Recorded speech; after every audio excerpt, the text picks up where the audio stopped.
बिस्मिल्लाहिर्रहमानिर्रहीम। इय्याका नअबुदु व इय्याका नस्तईन। रब्बि इश्रह ली सदरी व यस्सिर ली अमरी वहलुल उक़दतम मिन लिसानी यफ़क़हू क़ौली। सदक़ल्लाहुल अज़ीम। अस्सलाम वालेकुम। एमटीएल टीवी के साथ मैं हूं एमटीएल यानी मोहम्मद तस्लीम लंगा। आज हम जिन मौज़ूआत को अब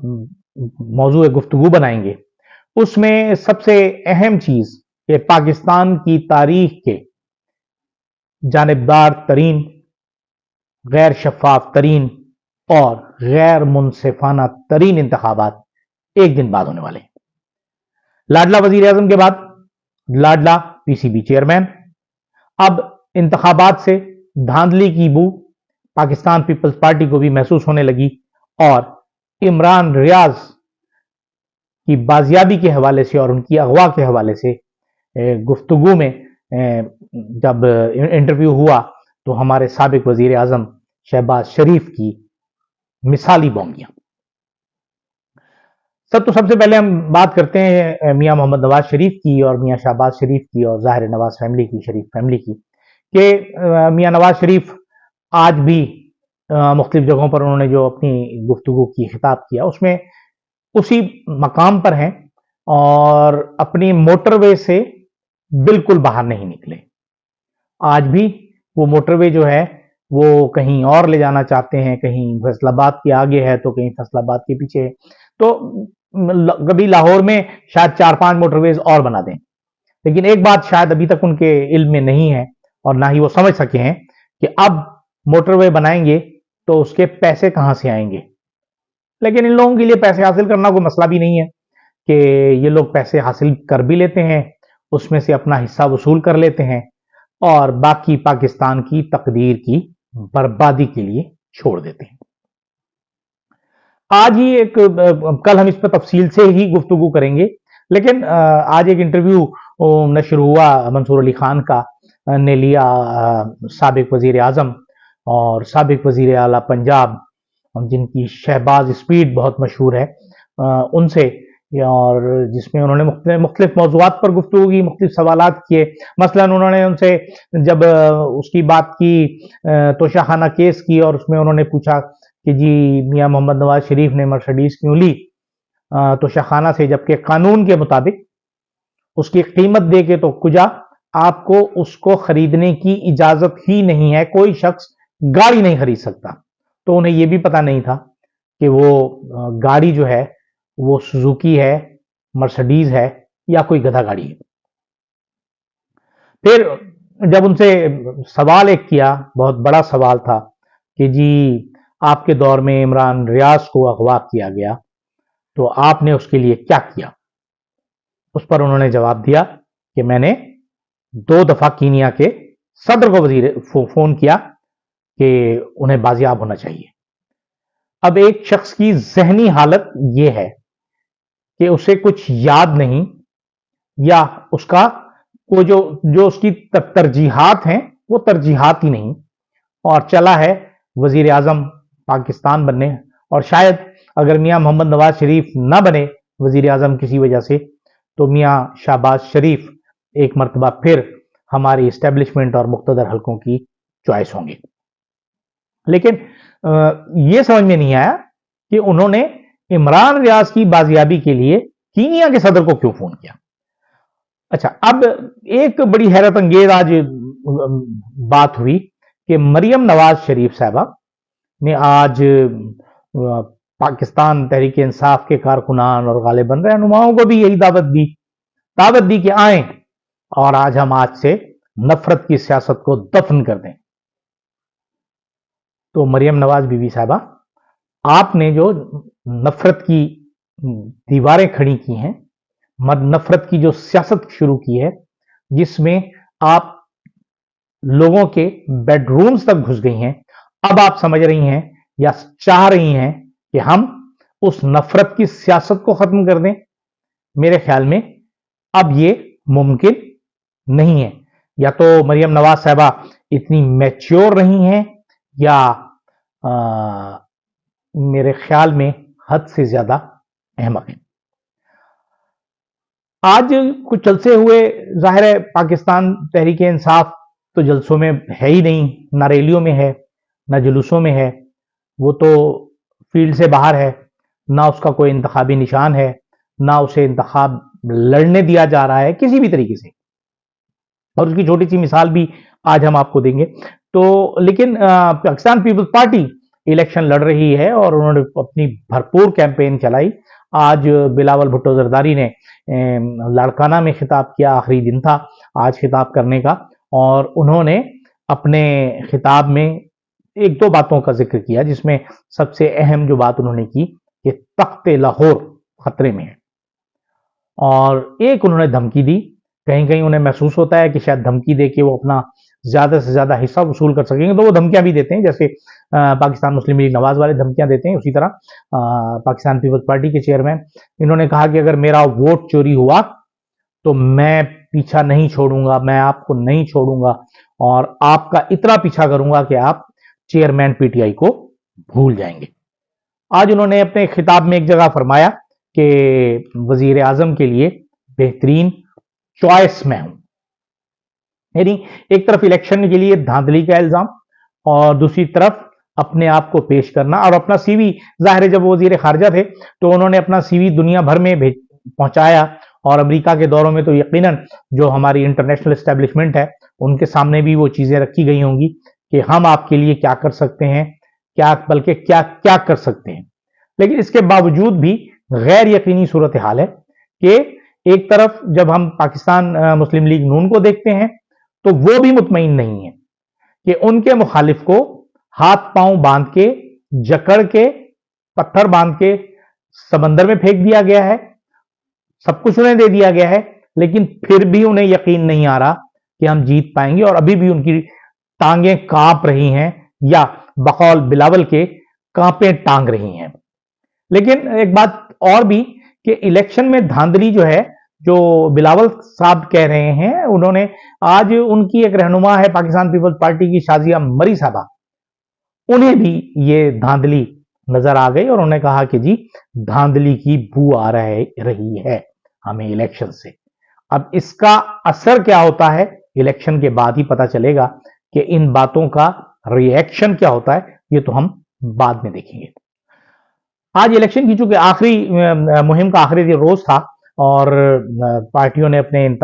इख्तितामी जलसे भी किए और रैलियां भी निकाली और सब कुछ, लेकिन आज एक बहुत अहम खबर और भी आई, जो वैसे तो शायद किसी ने उस पर गौर ना किया हो, लेकिन बहरहाल मैं समझता हूं वो बहुत अहम खबर है कि NA 127 में जो पाकिस्तान मुस्लिम लीग नून और पाकिस्तान पीपल्स पार्टी में एक इख्तलाफ राय हुआ था और झगड़ा शुरू हुआ था और इंतहा तक चला गया था, जिसमें एक दूसरे के पर उन्होंने वोट खरीदने का, बेचने का इल्जाम भी लगा। और अता तारड़ ने जो 127 NA 127 के उम्मीदवार हैं, उन्होंने न सिर्फ इंतखाबी दफ्तर जो पाकिस्तान पीपल्स पार्टी का था NA 127 में, उस पर एक लिहाज से हमला किया, बल्कि वहां से डकैती भी की और उन्होंने वहां से लोगों को भी अगवा किया। और इस जो इख्तलाफ राय है और इस झगड़े में अगर कोई चीज साबित होती तो कम से कम एक चीज तो तय थी, जो खुद अता तारड़ साहब मान भी गए थे कि हमने लोगों को वहां से उठाया है, चीजों को उठाया है, फलां किया है, ये किया है, वो किया है, सबूत हम उठा के ले आए हैं, चोरी करके ले आए हैं, तो वो टगेती में पकड़े जाते और वो नाअहल हो जाते। और अगर ये बात सच साबित हो जाती कि पाकिस्तान पीपल्स पार्टी ये कर रही है, तो उसमें फिर बिलावल भुट्टो जरदारी न सिर्फ लाहौर से नाअहल हो जाते, बल्कि पाकिस्तान के बाकी हलकों से भी नाअहल हो जाते कि वोटों की खरीदो फरोख्त एक जुर्म है और उसकी सजा नाअहली है।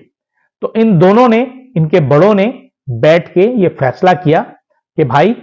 आप हमें बचाओ, हम आपको बचाते हैं, आप हमारे खिलाफ केस वापस ले लो, हम आपके खिलाफ केस वापस ले लेते हैं, ताकि हम ये इलेक्शन सुकून से लड़ सकें और आइंदा हुकूमत बना सके। लेकिन बिलावल भुट्टो जरदारी जो हैं, वो इस वक्त कम से कम जो फिल वक्त सूरत हाल है कि वो ये कह रहे हैं कि जी मैं अब IJI का वजीर आजम के साथ नहीं बैठ सकता। लेकिन उन्हें ये नहीं पता कि जिनके हाथ में उनकी डोरें हैं और वो जब और जहां और जिस वक्त जिसके साथ आपको बिठाना चाहेंगे आप वहीं बैठेंगे। ये आप में या आपके बड़ों में किसी में इतनी हिम्मत नहीं कि आप अपनी मर्जी के फैसले कर सकें या किसी से इख्तलाफ कर सकें जो आपको कोई काम करवाना चाह रहा हो। आज पाकिस्तान क्रिकेट बोर्ड के governing body board of governors का इजलास हुआ और उसमें आज निगरां वजीर आला पंजाब मोहसिन नकवी को बिला मुकाबला पाकिस्तान क्रिकेट बोर्ड का चेयरमैन 3 बरस के लिए मुंतखब कर लिया गया। अब सोचने की बात यह है कि ये बिला मुकाबला जो हुआ, इससे कहीं जो इलेक्शन कमिश्नर हैं उनके शाखावर एडवोकेट, उनकी जो सदाकत है, उनकी अद्यानत है या उनकी कैपेसिटी है या उनकी प्रोफेशनल एबिलिटी है, उस पर तो कहीं नाम नहीं आ रहा, उसकी नेक नामी पर हरफ तो नहीं आ रहा, क्योंकि वो अगर कोई ऐसी बात है तो फिर वो नाअहल हो जाएंगे और वो शायद वकालत भी ना कर सकें और उनसे वकालत का लाइसेंस वापस ले लिया जाए, क्योंकि गलत इलेक्शन कराने से बिला मुकाबला तो कोई आ नहीं सकता। ये वैसे सोचने की बात है। हमारे जो चीफ जस्टिस ऑफ पाकिस्तान है काजी फायज ईसा साहब, सोचिए जरा, आप भी देखें कि ये क्यों बिला मुकाबला हुआ, क्योंकि ये बिला मुकाबला इंतखाब होना नहीं चाहिए। आपके नजदीक बिला मुकाबला इंतखाब जो है वो हमेशा जुर्म होता है। अच्छा, अब दूसरी बात, जो दूसरी तरफ हम ये देखें, जब हम इलेक्शन की बात कर रहे थे तो इलेक्शन में तमाम पार्टियां आज डेरा इस्माइल खान में मौलाना फजलुर रहमान साहब ने खिताब किया जलसों से, रैली से, तो एक तो सबको इजाजत है, तमाम पार्टियों को इजाजत है, नहीं है तो पाकिस्तान तहरीक इंसाफ को नहीं है। लेकिन आज हमारे जो मौलाना फजलुर रहमान साहब हैं, उन्होंने बहुत सी बातें की, जिसमें एक तो उन्होंने जो गुज़िश्ता 1-2 रोज में जो कुछ कहा, उससे शायद खैबर पख्तूनख्वा में उनके खिलाफ जो मुखालफत का एलिमेंट है वो मजीद बढ़ेगा। जैसा कि उन्होंने कहा, जिस घर पर पाकिस्तान तहरीक इंसाफ का झंडा लहरा रहा होगा तो वो यहूदी का दोस्त होगा। यहूदी का दोस्त यहूदी के खिलाफ बोलने पर या एब्सोल्युटली नॉट कहने पर जेल में है, और यहूदियों के दुश्मन आज यहूदियों के लोगों से मुलाकातें भी कर रहे हैं और उनके दिए हुए इलेक्शंस पर इलेक्शन भी लड़ रहे हैं। और जो यहूदियों का दोस्त है उसे इलेक्शन लड़ने की ना उसे इजाजत है ना उसकी पार्टी को इजाजत है। अब आप देखें कि पीटीआई जो है उसकी जो लैंडलाइन हेल्पलाइन उन्होंने बनाई थी, क्योंकि एक तो उनके पास इंतखाबी निशान नहीं है, लेकिन इंतखाबी निशान का जो उन्होंने तोड़ निकाला कि किस तरह लोगों तक इंफॉर्मेशन पहुंचाई जाए, उन्होंने पहले अपनी एक वेबसाइट बनाई pticandidates.com, तो वो हैक कर ली गई, वो ब्लॉक कर दी गई। अब उसके बाद उन्होंने हेल्पलाइन, एक लैंडलाइन बनाई, उस पर उन्होंने शुरू किया, जिसमें हजारों की तादाद में कॉलें रोज आती थी और पाकिस्तान भर से मुख्तलिफ लोग फोन करके अपने हल्के के कौमी असम्बली और सूबाई असम्बली के उम्मीदवारों के बारे में पूछते थे। तो आज वो भी पीटीए ने बंद कर दी और सब कुछ खत्म करा दिया। ये है लेवल प्लेइंग फील्ड जो हमारे इदारे जो हैं वो दे रहे हैं एक पाकिस्तान की सबसे बड़ी पार्टी को, जो सो कॉल्ड हमारी अदलिया तो नहीं कह सकते हम, जो मुनसिफाना अहकामात मिल रहे हैं हमें अदलिया की जानिब से, या जो अहकामात हमें मिल रहे हैं इलेक्शन कमीशन ऑफ पाकिस्तान की जानिब से कि जी आपको लेवल प्लेइंग फील्ड दी जाती है, अहकामात दे दिए जाते हैं, पुलिस को दे दिए जाते हैं, पीटीए को दे दिए जाते हैं, हर जगह दे दिए जाते हैं, लेकिन उन पर अमल नहीं होता, यानी कि ना खेलेंगे ना खेलने देंगे। अब इसी में अब आप एक मिसाल आपको देते चलें कि जी जहांगीर खान तरीन अपने आबाई हल्के जो उनका लोधरा का है ने 155, उसमें इलेक्शन में हिस्सा ले रहे हैं और इस वक्त तक तो उनकी पोजीशन उन्होंने अपनी बहुत ज्यादा मजबूत बना ली है और उन्होंने कब्जा कर लिया है, एक लिहाज से फिजिकली कब्जा कर लिया है पूरे हल्के में। और कहने वाले कहते हैं कि जी उन्होंने जो अपने खिताब में वो अक्सर कहते हैं कि मैं को जितवाओ, यानी मुझे वो करवाओ, कामयाब करवाओ। तो अब सबसे पहले जो पीटीआई के उम्मीदवार, जाहिर है उनका मुकाबला सिद्दीक खान बलोच और पीटीआई के उम्मीदवार से था। पहले उन्होंने शफीक अराई जो वहां के बड़े एक स्ट्रॉन्ग कैंडिडेट थे, पीटीआई ने उन्हें टिकट दिया तो उनका भांजा अगवा हो गया। फिर उसके बाद पीर इकबाल शाह जो उनके मुकाबले पर आए, उन्हें टिकट दिया गया पाकिस्तान तहरीक इंसाफ का, और पीर इकबाल शाह जो है बहुत स्ट्रांग आदमी है, तो उनका पोता अगवा हो गया।